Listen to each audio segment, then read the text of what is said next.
Ici Geneviève Asselin. Encore AstraZeneca. Des provinces suspendent l'emploi du vaccin pour les 55 ans et moins. Aux États-Unis, un procès historique, celui du policier blanc accusé d'avoir tué George Floyd. En Turquie, une jeunesse en mal de démocratie qui conteste le régime Erdogan. Ce soir, au téléjournal. Par pur principe de précaution, le CCNI recommande de ne pas utiliser le vaccin AstraZeneca chez les moins de 55 ans. The feds are saying it's still safe for 55 plus. Il faut vacciner, mais pas vacciner à tout prix. This family behind me is suffering. No justice, no peace. We plan to prove to you that Mr. Chauvin was anything other than innocent. This will ultimately be another significant battle in this trial. This is a question of academic autonomy. Ama en önemlisi özgürlüğünüz elinizden alınmış durumda. Bizim ayaklarımıza değil, kadın katillerin ayaklarına takılmasını istiyoruz.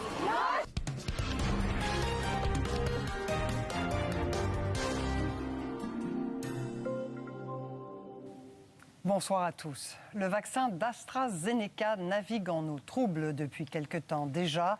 Son utilisation a été remise en question en Europe, notamment en raison d'effets secondaires possibles, dont la formation de caillots sanguins pouvant provoquer des thromboses. Or, voilà que les autorités de santé publique canadiennes recommandent, par mesure de précaution, de cesser d'administrer ce vaccin aux personnes âgées de 55 ans et moins. Une directive aussitôt adoptée par plusieurs provinces. Laurence Martin. C'est un parcours en montagne russe pour AstraZeneca. We didn't feel comfortable with the AstraZeneca. Dans ce parc d'attractions de la région de Toronto, où les gens se font vacciner dans leur voiture, ils sont soulagés d'avoir reçu une dose de Moderna et non pas d'AstraZeneca. I'm glad I didn't come to that. I wasn't sure about AstraZeneca, I don't like it very much. C'est qu'après quelques rares cas de caillots sanguins en Europe, le Comité national de l'immunisation recommande de ne plus administrer le vaccin aux moins de 55 ans, jusqu'à nouvel ordre. Les cas identifiés jusqu'à présent concernaient principalement des femmes de moins de 55 ans, bien que des cas chez des hommes aient également été signalés. Jusqu'à maintenant, aucune complication grave liée au vaccin d'AstraZeneca n'a été détectée au Canada. La Dr Caroline Quach assure que le comité agit vraiment par mesure de précaution. Selon elle, le vaccin reste tout à fait sécuritaire pour les aînés. Jusqu'à maintenant, chez les personnes plus âgées, ça n'a pas l'air de causer cet effet-là. S'il existe, il est énormément plus rare. Et donc, encore une fois, quand on regarde la balance des risques et des bénéfices, ça vaut encore la peine de se faire vacciner. Déjà, plusieurs provinces comme le Québec, l'Ontario et l'Alberta ont indiqué qu'elles allaient suivre les recommandations du comité. Actuellement, il faut qu'on revérifie la chose avant de continuer. 110 000 doses du vaccin ont déjà été administrées dans la province. Le Québec fera d'ailleurs un suivi avec les travailleurs de la santé plus jeunes qui ont eu droit à l'AstraZeneca. On demande quand même aux gens, dans les 20 jours qui suivent la vaccination, de vérifier s'ils ont des symptômes et de consulter rapidement. Et pour ceux qui s'apprêtent à recevoir le vaccin mal aimé, les autorités de santé publique ont un autre message important. Ça va être critique de bien expliquer les choses, de mentionner que ces caillots-là sont survenus très rarement, environ un cas par 100 000 doses de vaccins administrées, puis essentiellement chez les personnes plus jeunes. Le calendrier vaccinal, lui, pourrait être bousculé. Ça retarde un peu certaines clientèles qu'on voulait vacciner un peu plus tôt. On est en train d'évaluer ça. C'est une autre tuile. 1,5 million de doses du vaccin d'AstraZeneca doivent arriver mardi des États-Unis. Le Canada en a commandé 20 millions pour les prochains mois. D'ici là, l'entreprise pharmaceutique assure qu'elle va partager toutes les données nécessaires avec Santé Canada pour que le vaccin soit administré de façon appropriée. Mais est-ce que ce sera assez pour assurer les Canadiens? Ici Laurence Martin, Radio-Canada, Ottawa. Une tuile qui survient au moment où il faut remporter la course à la vaccination contre la progression des variants du coronavirus. D'ailleurs, au Québec, ces variants mènent la troisième vague qui a débuté. Cette nouvelle réalité ne faisant plus de doute, le défi pour le gouvernement Legault est maintenant de maîtriser la situation. Sébastien Desrosiers. C'est comme une bouffée d'air frais pour des milliers d'élèves du secondaire en zone rouge. Pendant des mois, ils sont allés à l'école une journée sur deux. Maintenant, ils iront en classe tous les jours. C'est sûr que j'aime mieux ça quand on en revient à la normale. Pour les examens, c'est plus facile. On n'a pas le choix, c'est de même. C'est des compromis tout le long depuis le début de la pandémie, c'est ça. C'est ce que je pense. Moi, je pense que c'est une bonne mesure. Un compromis parce que les variants circulent davantage. Dans quelques jours, ils représenteront plus de la moitié des cas au Québec. J'aime mieux faire maison-école parce que c'est plus sécuritaire pour nous. Je suis un peu inquiète parce qu'on voit que les cas commencent doucement à réaugmenter. Les données le confirment, la tendance est à la hausse avec près de 900 nouveaux cas encore aujourd'hui. On n'a pas à se poser de questions, est-ce qu'il y a une troisième vague ou pas? On est dans une troisième vague. Selon Christian Dubé, il ne faut pas s'attarder aux nouveaux cas, mais plutôt aux hospitalisations qui ne semblent pas augmenter pour l'instant. On s'attendait qu'avec des mesures de déconfinement qui sont là pour la santé mentale, puis ça, on le sait, là, c'est important pour les écoles, c'est important pour l'ensemble de la population, on le savait qu'il allait y avoir une augmentation des cas. À Québec, d'ailleurs, cette salle de gym a rouvert ses portes lundi dernier. En une semaine, une quarantaine de clients et d'employés ont contracté la COVID-19. C'est sûr que les lieux de culte, particulièrement en ce moment où on a les fêtes de Pâques, seraient peut-être une mesure sur laquelle on pourrait revenir en arrière, ou encore les salles de gym, qui sont des espaces clos dans lesquels on expulse beaucoup d'air. Le ministre de la Santé veut, dit-il, contrôler cette troisième vague le plus longtemps possible avec le dépistage et la vaccination. À ce jour, près de 15 % des Québécois ont reçu au moins une dose du vaccin. Ici Sébastien Desrosiers, Radio-Canada, Montréal. Alors Sébastien, en ce début de troisième vague, il y a contradiction, il me semble, entre le discours du gouvernement et ses actions.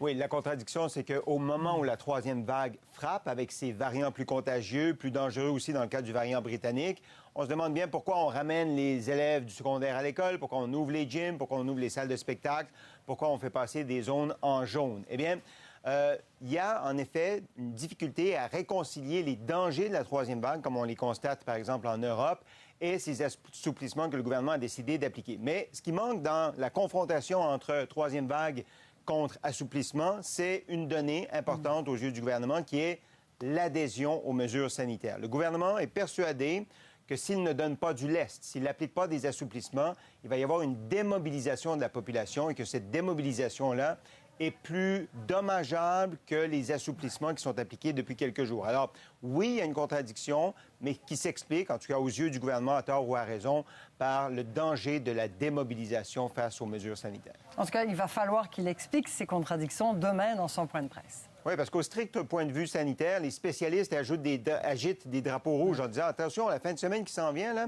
la fin de semaine de Pâques, c'est la fin de semaine de tous les dangers avec les rassemblements possibles. » D'ailleurs, ces réjouissances, ces célébrations-là, on a l'impression qu'elles tombent toujours au mauvais moment pendant la pandémie. Il y a eu Noël, il y a eu la semaine de relâche, là, il y a Pâques. À chaque fois, on se pose la question. Alors, les échos qu'on a, les signaux qu'on a, puis là, je vous avertis tout de suite, ça peut changer dans les 12 à 15 prochaines heures, c'est que M. Legault n'est pas en mode reconfinement, il est en mode avertissement. Alors, ça pourrait ressembler à quoi? Ça pourrait ressembler à dire... Il faut passer à travers la fin de semaine de Pâques, appliquer les mesures sanitaires, c'est pas le moment de se rassembler. Puis si 10 ou 15 jours après Pâques, on s'aperçoit que le réseau de la santé a tenu le coup, qu'il n'y a pas trop de monde aux soins intensifs, on pourra encore alléger les mesures. Et dans ce cas-là, le ton, les mots vont être extrêmement importants parce qu'on a déjà joué dans ce film-là. Rappelez-vous du contrat moral ou du défi 28 jours. Alors on s'attend à ce que demain, M. Legault demande un autre effort aux Québécois. Merci beaucoup, Sébastien Bovet. Au revoir. We're not through. We have weeks and weeks to go, and we need to redouble our efforts. La situation est préoccupante aussi en Colombie-Britannique, où le nombre de nouveaux cas n'a jamais été aussi élevé depuis le début de la pandémie. On rapporte 2500 nouvelles infections au cours des 3 derniers jours. Les autorités ont donc fermé les bars et les salles à manger des restaurants qui pourront toutefois offrir des mets à emporter. Et seules les activités individuelles seront permises dans les gymnases. Quant aux rassemblements religieux à l'intérieur, brièvement permis la semaine dernière, ils sont de nouveau interdits. Ces restrictions s'appliqueront pendant au moins 3 semaines. Également à surveiller au cours des prochaines semaines le déclenchement possible d'élections fédérales, tout de même moins probable en ce début de 3e vague. Les slogans sont prêts, la chasse aux candidats se poursuit. Les partis politiques fédéraux sont déjà en pré-campagne à l'approche du budget déposé par un gouvernement minoritaire. Aucune formation ne veut être prise au dépourvu, comme l'a constaté Louis Blouin. La prochaine. L'opération Séduction est lancée. 3, 2, bonjour mes amis, Ça, c'est mon premier TikTok en français. Oser, ça va vraiment être un slogan qu'on utilise au Québec. Est-ce qu'il y aura élection? Est-ce qu'il n'y aura pas élection? Je ne sais pas. La machine électorale des partis fédéraux est passée en vitesse supérieure. En fait, j'appelle les gens du comté pour les informer de ma candidature. On est déjà bien rodés comme comté pour activer, si ça arrive bientôt. Qu'ils souhaitent ou non un scrutin, les politiciens s'organisent et ne laissent rien au hasard. S'il y a un déclenchement demain matin, on va être prêt. Également, voir de votre côté si vous étiez satisfait du travail réalisé par le gouvernement fédéral. Pour cette candidate libérale dans Longueuil-Saint-Hubert, le téléphone remplace le porte-à-porte. L'énorme machine libérale s'est adaptée à la pandémie et bourdonne depuis longtemps déjà. Une armée de bénévoles participe à des journées d'action virtuelles pour contacter les électeurs dans tout le pays. On va faire des appels jusqu'à la fin de la journée, jusqu'à la fin de l'après-midi. Le gouvernement Trudeau sera-t-il tenté de déclencher des élections printanières ou automnales pour aller chercher une majorité? Sa gestion de la crise est un atout, selon la candidate. Les gens sont très satisfaits. Ils voient que les vaccins sont distribués en plus grande quantité. Les gens sont enthousiastes et ils sont contents. Leurs commentaires sont positifs aussi. C'est assez spécial de voir le gouvernement qui n'arrête pas de dire que tout va bien. Personnellement, je pense que c'est une erreur. Il ne faut pas prendre les gens pour des imbéciles. Ce député conservateur ne veut pas d'élection, mais il est prêt. Dans mon cas, les photos sont prises. On irait juste à peser sur le bouton pour faire imprimer le tout. L'équipe est montée de campagne, le financement est bouqué. Il se prépare à faire campagne en contexte de crise sanitaire. Les ressources financières seront déployées différemment. On est déjà, nous autres, à regarder du placement publicitaire. Donc, on risque de mettre plus d'argent que la dernière campagne. Selon le Bloc, les Québécois ne sont pas d'humeur à aller en élection. Les gens ont hâte d'être vaccinés, vous le savez comme moi. Ils sont encore dans des mesures sanitaires, on est encore dans des couvre-feux. Mais comme les autres partis, le Bloc n'a pas le choix de nommer des candidats. Il tient donc des assemblées d'investiture virtuelles. Et le chef profite de l'occasion pour stimuler ses troupes. Ici, il s'en prend à un ministre libéral. François-Philippe Champagne n'est pas un mauvais gars, mais il sait très bien qu'on va débarquer avec une compagnie de chars d'assaut, là. Faut les gagner, ces comtés-là. Le chef du NPD, lui, courtise déjà son public cible, les 18-40 ans. Bonjour mes amis. Dans cette vidéo TikTok, Jagmeet Singh explique comment nouer ses cheveux sous un turban. Sur cette plateforme, il accumule les millions de visionnements. C'est léger, c'est moins politique. Voici le gars qui se présente pour devenir premier ministre. Et le NPD met du matériel à l'essai, comme ce portrait éclaté de Jagmeet Singh autour du slogan « Oser », un prélude à la stratégie électorale du parti. Oser voter différemment, oser rêver différemment, de vraiment montrer que Jagmeet est différent que les autres. De quoi aurait l'air une campagne électorale en 2021? Les politiciens font déjà leur deuil. L'énergie et le contact avec les électeurs risquent d'être bien différents. Ça, c'est la partie la plus dure, honnêtement, de ne pas voir les gens en personne. Pouvoir cogner à la porte, c'est quelque chose qu'on a envie de faire, de rencontrer les gens chez eux. Car à leurs yeux, en politique, il n'y a rien comme le travail de terrain pour prendre le pouls des électeurs. Ici Louis Blouin, Radio-Canada, Ottawa. À venir, on se rend à Minneapolis, où Azeb Waldi-Gurgis suit le procès du policier blanc accusé d'avoir tué George Floyd. Et plus tard, Marie-Ève Bédard revient sur la révolte des jeunes en Turquie, enflammée par la persécution du milieu universitaire.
Aux États-Unis, les plaidoiries ont commencé au procès de Derek Chauvin, ce policier blanc accusé d'avoir causé la mort de George Floyd l'an dernier. La scène captée sur vidéo a fait le tour du monde.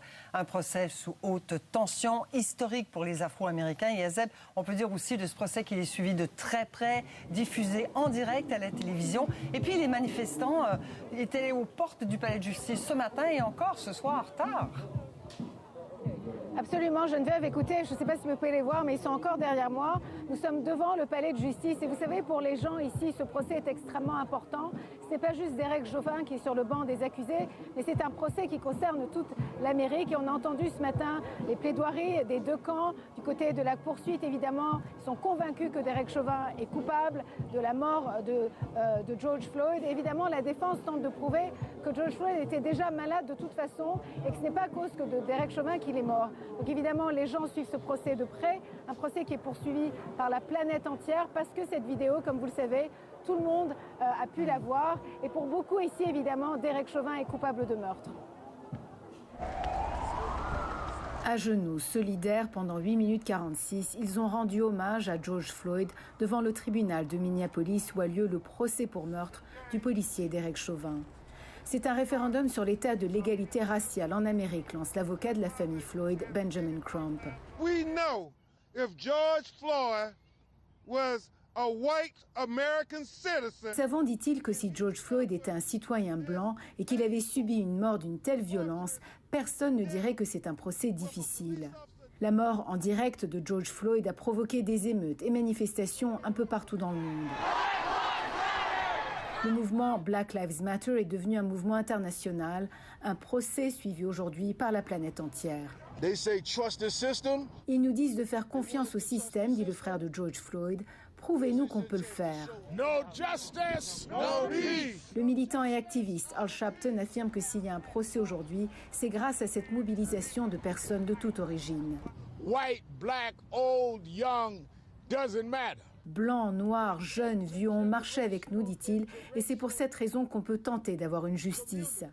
À l'intérieur de la cour, les deux parties s'affrontent devant 12 jurés qu'ils doivent convaincre. Mr. Derek Chauvin betrayed this badge. Derek Chauvin a violé son serment de policier en utilisant une force excessive, lance le procureur Jerry Blackwell. Il a appuyé son genou pendant 9 minutes et 29 secondes et non 8 minutes 46, dit-il, alors que George Floyd était menotté et plaqué au sol. Sa plaidoirie aura duré près d'1 heure. Nous allons vous prouver, dit-il, au-delà de tout doute, que Derek Chauvin est tout sauf innocent. Eric Nelson, quant à lui, l'avocat du policier, a pour tâche de semer un doute raisonnable pour acquitter son client. Derek Chauvin n'a fait qu'appliquer les procédures qu'il a apprises pour maîtriser un suspect, dit-il.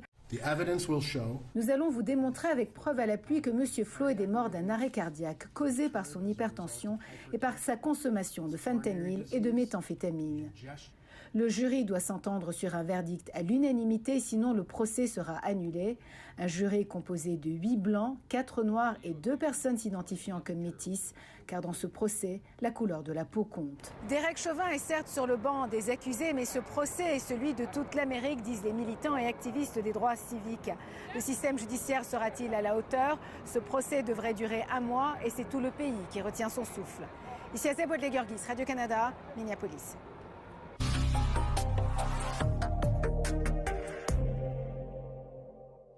Bonsoir Gérald. Bonsoir. Alors des milliards de dollars plus tard, le trafic a repris dans le canal de Suez. Et dans les deux sens, les navires qui étaient bloqués par cet immense porte-conteneurs qui est venu entraver complètement le canal de Suez ont pu reprendre tranquillement leur trajet, leur déplacement. On parle quand même de 400 navires qui étaient en attente aux extrémités et au milieu du canal reliant la mer Rouge à la mer Méditerranée.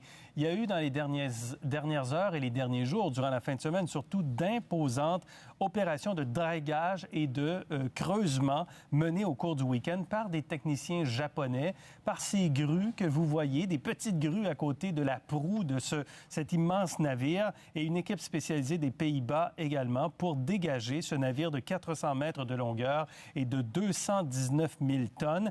L'assureur Allianz a estimé vendredi que chaque jour où il y avait blocage du canal de Suez, bien, on perdait de 6 à 10 milliards de dollars par jour en commerce mondial. Donc, de toute évidence, le pire a été évité puisque les activités peuvent reprendre dans le canal de Suez. Alors, parlez-nous maintenant de cette tentative de syndicalisation dans un entrepôt d'Amazon aux États-Unis. Ça se passe à Bessemer, près de Birmingham, en Alabama. Des employés, des travailleurs, 5 800, ont été appelés à voter pour syndiquer leur entrepôt, pour adhérer au syndicat dans l'entrepôt. On aura les résultats mardi, mais c'est une première. Si ça va de l'avant, ce serait donc une première que de retrouver un syndicat dans un entrepôt d'Amazon. Les travailleurs dénoncent le faible niveau de salaire, de longues heures de travail, le manque de pause, la surveillance continue des employés.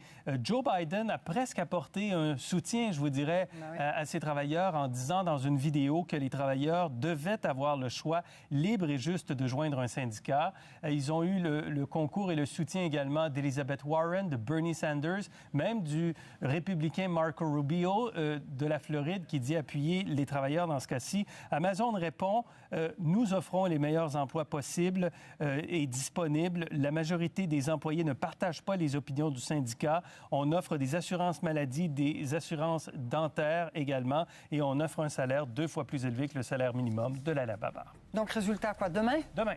Merci, Voilà. Gérald. Au revoir. Au revoir.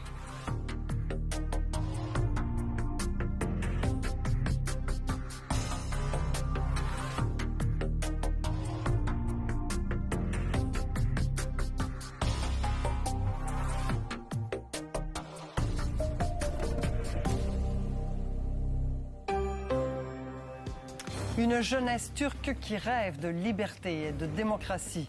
Marie-Ève Bédard a rencontré les contestataires du régime Erdogan. Au Québec, les centres de la petite enfance manquent de locaux. Le gouvernement est pressé de trouver des solutions. Mario Bachand aurait-il été tué par un de ses proches du FLQ? Retour sur une affaire non élucidée 50 ans plus tard.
Depuis janvier, la Turquie est de nouveau secouée par des manifestations contre le président Recep Tayyip Erdogan.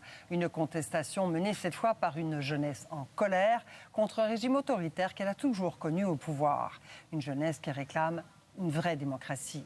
Pour le premier reportage d'une série réalisée sur place, voici notre envoyé spécial, Marie-Ève Bédard.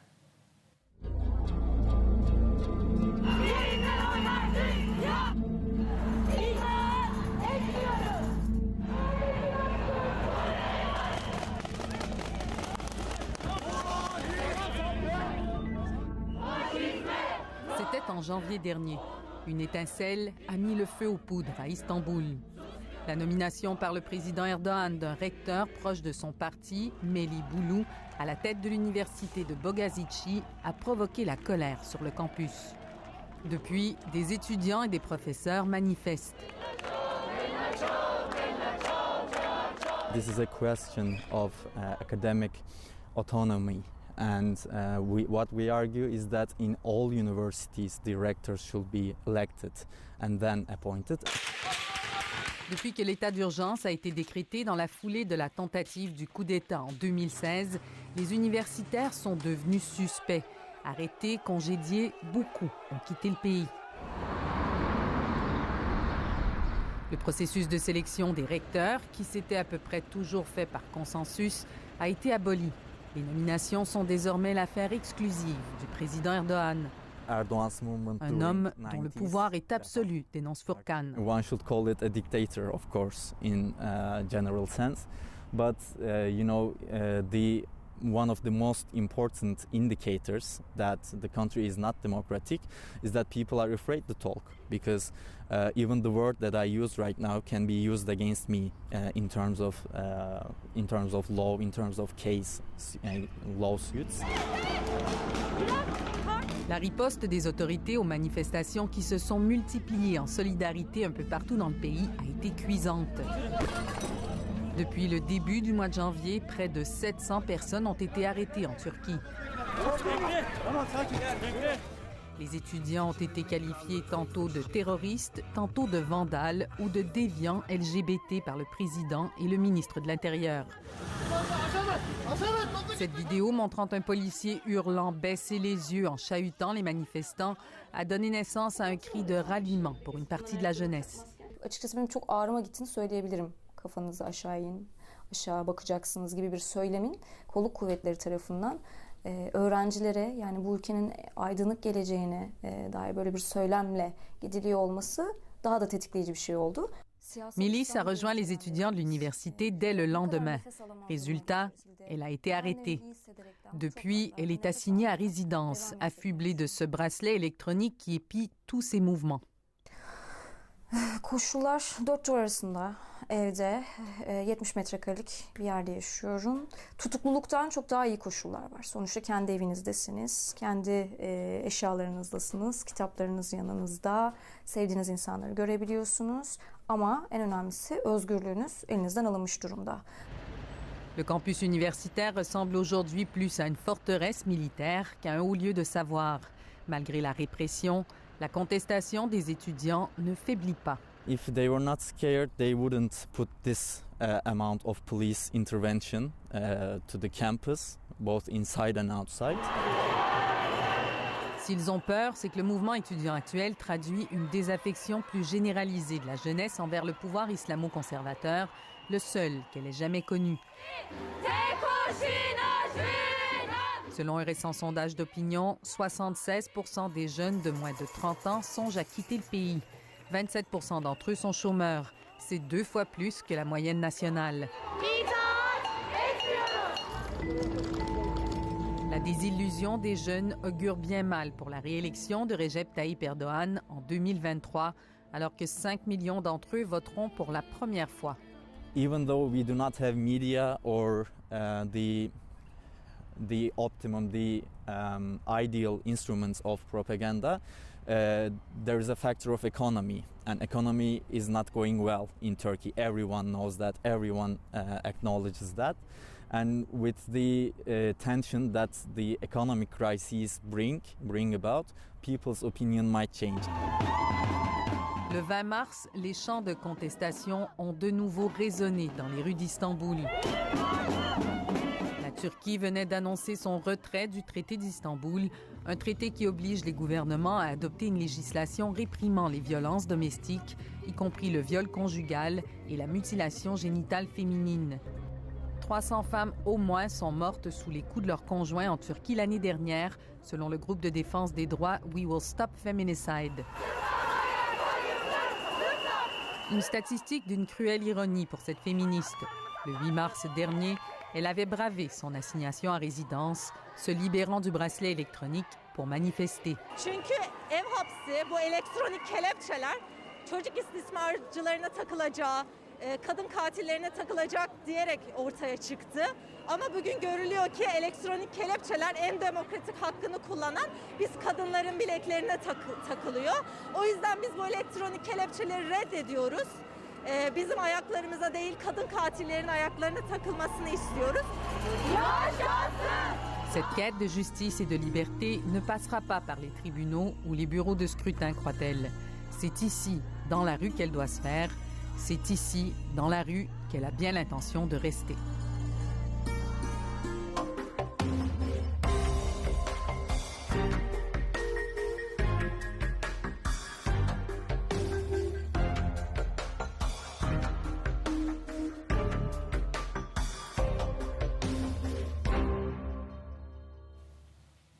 Après avoir admis que le processus pour créer des places en centre de la petite enfance ne fonctionne pas, la pression s'accentue sur le ministre québécois de la Famille pour qu'il trouve rapidement des solutions. L'Association québécoise des CPE propose d'utiliser temporairement des locaux que les villes seraient prêtes à offrir pour accueillir des enfants. Une avenue sérieusement étudiée par le gouvernement. Voici ce qu'a appris Véronique Prince. Marc-Cusie, est-ce que tu fais un lapin toi aussi? Comme bien les CPE au Québec, celui de Bonaventure en Gaspésie affiche complet. Mais le voisin immédiat, un ancien presbytère, lui, en aurait de la place pour d'autres enfants. Les locaux sont inutilisés, la Ville accepte même de les prêter. Moi, j'ai dit au ministère, si vous me donnez le hockey, le temps de commander les couchettes qui manquent puis de faire une porte, je suis capable d'accueillir ces gens-là. Donc, on parle de 2-3 semaines. Pour la directrice, c'est la meilleure solution en attendant l'agrandissement de son installation. On pourrait accueillir 26 nouveaux enfants, dont 10 poupons. Il y a même de nos travailleuses qui ne peuvent pas revenir au travail parce qu'ils n'ont pas de place pour leur bébé. Pour créer des places rapidement, le ministère de la Famille devrait donner le feu vert aux locaux temporaires, pense Julie. Je pense que je ne suis pas la seule au Québec qui serait capable de le faire. C'est quelque chose que le réseau est capable d'absorber. Après un incendie, le CPE Soleil de Jeannot à Granby a prouvé que c'était possible. En 3 semaines, on a réussi à relocaliser nos 80 enfants dans 4 locaux différents de la ville de Granby. Et après, est-ce que tu veux un fromage?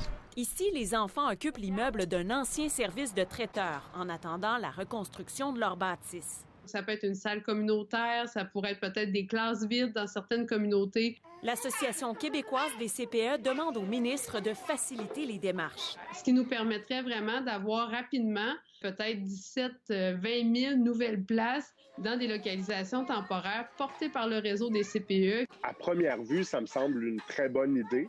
Donc, on a eu cette première discussion avec la QCPE il y a quelques jours à peine et aujourd'hui, déjà, on a une rencontre de travail. On examine toutes les bonnes idées pour être capable d'offrir des places aux parents. Québec solidaire avait déjà proposé une solution semblable, mais avec la pénurie de main-d'œuvre, encore faut-il trouver des éducatrices pour ces locaux temporaires que les municipalités sont prêtes à fournir. Selon l'Association des CPE, la balle est maintenant dans le camp du ministre. Ici Véronique Prince, Radio-Canada, Québec. Je lui ai demandé plusieurs fois, avez-vous tué Mario Bachand? Il n'a jamais voulu répondre à cette question-là. La rivalité politique aurait-elle entraîné la mort de Mario Bachand? Sylvain Desjardins revient sur cette affaire qui a secoué le FLQ il y a 50 ans. C'est après la pause au Téléjournal.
Il y a 50 ans aujourd'hui, le 29 mars 1971, le felkiste Mario Bachand était assassiné dans un appartement de la banlieue parisienne.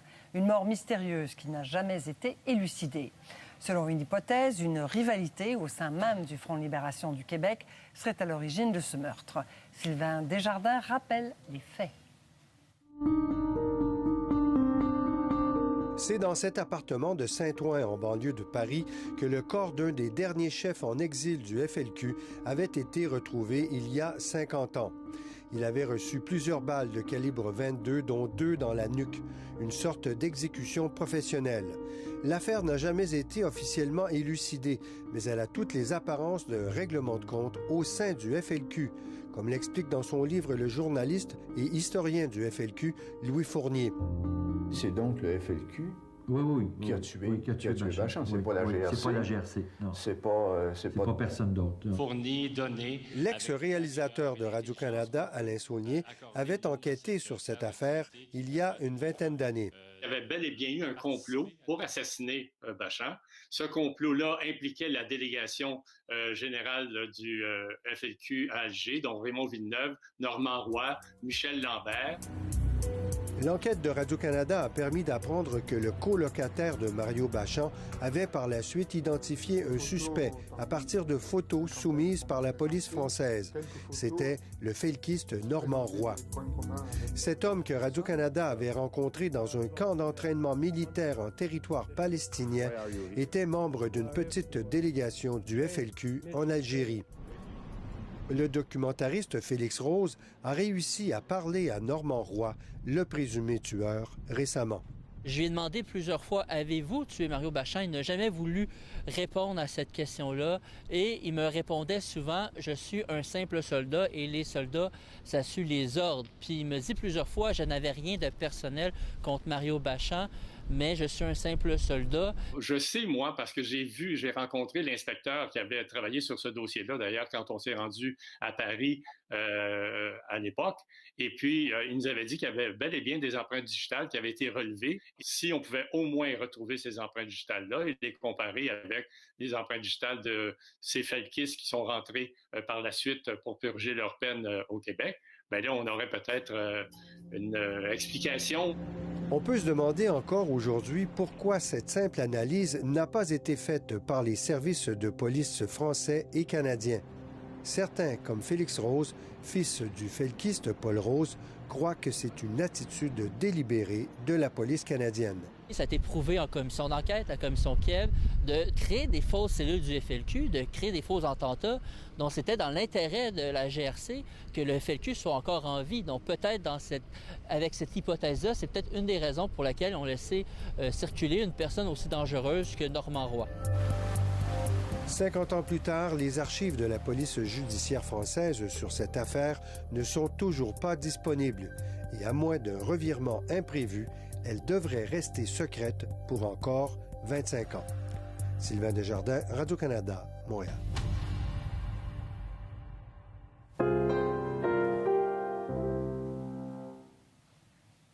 Il y a 5 ans, jour pour jour, l'homme politique et chroniqueur Jean Lapierre perdait la vie dans un écrasement d'avion aux îles de la Madeleine, son archipel natal. 4 membres de sa famille, les 2 pilotes aussi, ont péri en même temps. Un drame que les Madelinots ne sont pas prêts d'oublier. Isabelle Larose. 5 années se sont écoulées, mais l'ampleur de la tragédie bouleverse encore. Le 29 mars 2016, Jean Lapierre et ses 3 frères et sœurs avaient affrété un avion pour assister aux funérailles de leur père décédé la veille. Mais une erreur de pilotage les a ironiquement conduits, eux aussi, vers la mort. L'accident fait 7 victimes, la famille Lapierre est décimée. La blessure est encore vive pour les Madelinots. Ça ne nous rappelle pas des bons souvenirs, ça ne nous rappelle pas les bonnes choses. C'était quelque chose pour le monde des îles et pour les premiers arrivants qui arrivaient là, tous les pompiers, tout ça, ça a été un choc. C'était un choc pour tout le monde. Quand les jours approchent, on a tout un petit pensée pour eux autres. Là. C'est devant la Maison Jaune, là. C'est là qu'était l'avion écrasé. Il n'y a pas une fois où je suis passé ici où je repense pas à cette journée horrible. La journaliste retraitée Lynn Dany a couvert l'actualité des îles de la Madeleine durant plus de 25 ans. Le 29 mars 2016 est un jour sombre dans sa carrière. Mais sur le plan personnel aussi, j'ai travaillé avec Jean Lapierre. C'est quelqu'un que je connaissais. Et puis, bon, évidemment, c'est du monde. Quand un accident comme ça arrive, c'est vraiment épouvantable. Mais au-delà du drame, les Madelinots se remémorent aussi la bonhomie de Jean Lapierre. Jean était quelqu'un de sympathique puis qui a toujours gardé son naturel. Tout le monde des îles qui l'écoutait, il devait avoir l'impression que c'était le même Jean qu'il rencontrait quand il passait aux îles. Lynne Cormier est la présidente de la Fondation Madeliaide pour l'éducation, un organisme qui soutient financièrement les jeunes Madelinots qui poursuivent leurs études hors de l'archipel. Jean Lapierre a été le président fondateur de cette fondation en 1997. Depuis son décès, l'organisme a recueilli plus de 200 000 $ de dons en sa mémoire. On sait qu'il avait ça à cœur d'encourager les jeunes à aller à l'école. Donc aujourd'hui, et encore pour de nombreuses années, à chaque année, on verse des bourses Jean Lapierre, des bourses d'excellence Jean Lapierre. Alors, c'est une façon de se souvenir de lui. Et c'est probablement une façon aussi de permettre à des jeunes de découvrir qui il était. Jean Lapierre a aussi donné son nom à une bibliothèque de Havre-aux-Maisons et à une route des cantons de l'Est. Ottawa a déjà annoncé que le futur traversier qui reliera les îles de la Madeleine à l'île du Prince-Édouard sera aussi baptisé en son honneur. Signe que le souvenir de Jean Lapierre est indélébile. Ici Isabelle Larose, Radio-Canada, aux îles de la Madeleine. À venir, la météo avec Pascal Yakouvakis, ça s'adoucit demain dans l'est du pays. We have to keep distance after Holi. So enjoy your Holi festival. Et à venir au téléjournal, des poudres colorées, des rassemblements festifs. L'Inde brave la pandémie pour célébrer le retour du printemps.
Bonsoir Pascal. Bonsoir. Alors pas mal de soleil, plus doux aussi demain, mais après ça c'est de la pluie qui revient, c'est ça? Oui, puis après ça c'est de la neige. Ah bon, charmant. Ben oui, c'est comme ça pour célébrer l'arrivée du 1er avril. Ah bon? Parce qu'on a eu si peu de neige en mars. À Montréal, par exemple, ce sera le mois de mars, le moins enneigé de l'hiver avec seulement le moins enneigé, point à la ligne, je devrais dire, là, avec seulement 2 cm, mais on va se reprendre en avril avec de la neige qui s'amène. On va commencer par le commencement. Il fait 1 en ce moment. Aujourd'hui, il fait près à 0,3 degrés. Il y a eu pas mal de neige sur l'est du Québec, entre 15 et 25 cm sur la Gaspésie et la Côte-Nord. Là, pour l'instant, ça s'est calmé un peu à l'est, quoique ça reste très venteux. Il y a des nuages un petit peu au nord. C'est disons, très peu actif. Là où c'est très actif, c'est sur l'ouest. Sur les prairies, on a des conditions de tempête. On a des vents à 100 km/h, de la poudrerie, de la neige abondante, de la pluie verglaçante, et ainsi de suite. Alors, il y a toutes sortes d'avertissements en vigueur. Tempête hivernale, neige abondante, vent violent au sud. À Regina, on a des rafales de vent à presque 100 km/h, poudrerie, visibilité nulle, des conditions de blizzard. C'est très difficile sur ces régions. Mais graduellement, demain matin, ça va commencer à se calmer avec cette tempête qui va s'éloigner vers le nord-est. Donc, on va y aller avec ce qui se passera sur le sud du Québec et à l'est. Demain, c'est plutôt beau, à la limite en mélange soleil et nuages. Les vents vont s'apaiser sur l'est. Pour ce qui est de la journée de mardi sur la Terre et mercredi, il y a une nouvelle perturbation qui va se pointer avec de la pluie là-dedans. Déjà un petit peu de neige au nord, pardonnez-moi. Et ce système-là va se redévelopper sur la côte est. C'est ça le problème, c'est que ça n'existe pas pour l'instant, mais il y aura un développement côtier. Par conséquent, les vents vont changer de direction et ça va changer en neige, cette pluie jeudi. Ça ne durera pas? Oui, mais quand même, une journée de neige soutenue pendant toute la journée avec du vent, vous allez dire « Oh mon Dieu, l'hiver est revenu ». Mais maintenant, je vous prépare parce qu'on en reparlera demain et surtout, évidemment, après-demain. Pour les maritimes, demain, il n'y a pas d'encombre. Cependant, ça reste très venteux, mais les vents vont commencer à se calmer. Ce sera généralement beau. Ça reste très venteux sur Terre-Neuve. L'est du Québec, encore des vents jusqu'à 80-90 km/h sur l'extrême est. Graduellement, ça va commencer à affaiblir demain durant la journée. Ce ne sera pas si mal en mélange soleil et nuages, mais voire nuages éclaircis sur la Côte-Nord. Le centre aussi, plutôt beau temps demain. C'est pas chaud le matin, puis ça remonte rapidement avec les vents du secteur sud-ouest, donc jusqu'à 12 degrés. Et je vous dis, le jeudi, neige et vent. Alors, ça va être tout un contraste qui se prépare. Avec des températures autour de 0. 0 à -3, c'est vraiment des conditions d'hiver. Généralement beau sur le sud du Québec, pas chaud le matin. Par la suite, ça remontera autour de -13. Outre de plus 13, pardonnez-moi. Pour les régions plus au nord, généralement beau aussi, voire partiellement nuageux avec des températures à la hausse. Sur la région de Coujouac, cependant, c'est froid. Sud de l'Ontario, ça grimpera à 15 degrés environ, voire 20 sur le secteur de Windsor. Donc, on a quand même des écarts de température entre la fin de la nuit, tôt le matin, et l'après-midi très élevés. On a quelques pluies possibles sur la région de Hearst en après-midi, fin de journée. Sur les prairies, je le disais tantôt, on a des conditions de tempête. Sur Regina, ça va se calmer demain après-midi. Winnipeg, il y a de la poudrerie jusqu'à demain matin. Vous voyez que c'est froid. Sur l'Alberta, ça va remonter passablement. Et le Grand Nord, dans l'ensemble, c'est plutôt calme. Les températures sont quand même assez basses sur Iqaluit, surtout avec -23, -24 degrés tout au plus. Voilà. Merci, Pascal. Au revoir. Au revoir. Holi हम लोगों की लाइफ में खुशियाँ लाती हैं। It's very enjoyable. L'Inde célèbre le retour du printemps avec sa mythique fête des couleurs. C'est dans un instant au Téléjournal.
Suivez-nous sur les réseaux sociaux, sur la page Facebook Radio-Canada Information, sur Twitter et sur Instagram au Radio-Canada Info. Vous pouvez également revoir notre téléjournal sur la page web radiocanada.ca/TJ 22h.